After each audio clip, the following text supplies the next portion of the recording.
Untuk dari sisi ekonomik ya, korelasi antara 5G dengan AI. Contohnya gini, use case di yang sekarang dengan menggunakan apa sih tadi, kamera lah contohnya. Yang kita sudah lakukan adalah sekarang e-tilang gitu kan. Kita sudah, Pak Polisi ini udah bisa mendeteksi nih, oh ada di mana kemacetan, itu pertama kan. Terus oh ada di mana yang istilahnya dia ngelewatin user menggunakan atau motor cross ke jalur cepat, atau mobil dia motong jalan, atau dia banyaklah hal-hal yang harus ditilang gitu loh. Nah, apa sih gunanya 5G dan AI ini? AI ini adalah dia tidak hanya cukup menggunakan kamera terus dideteksi berapa plat nomornya, tapi juga kita harus tahu kan korelasi data antara user ini itu profilingnya seperti apa, alamatnya di mana, emailnya di mana, terus dia STNK-nya berapa, dan nanti e-tilangnya seperti apa, apakah dia sudah bayar atau dan lain-lain.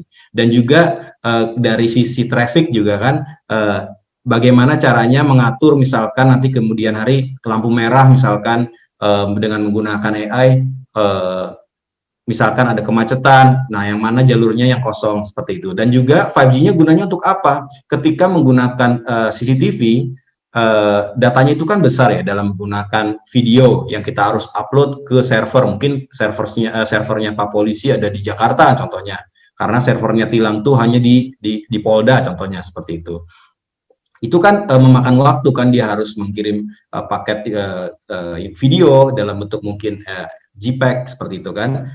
Itu kan kalau misalkan networknya nggak ada atau networknya lemot lah, internetnya lemot, itu seperti apa gitu kan, artinya delaynya sangat besar.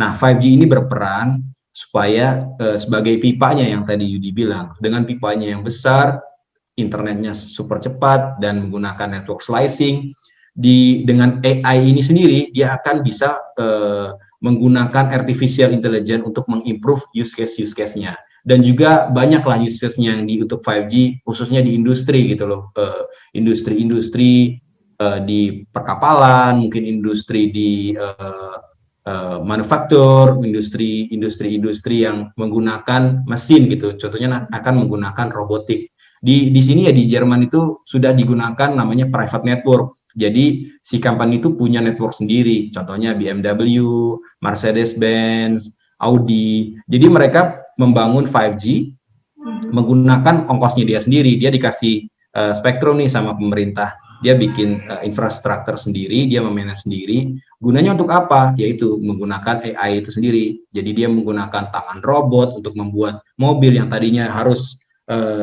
dengan manusia gitu kan, tapi dengan menggunakan arus yang super cepat dan super presisi, dia menggunakan 5G private network seperti itu.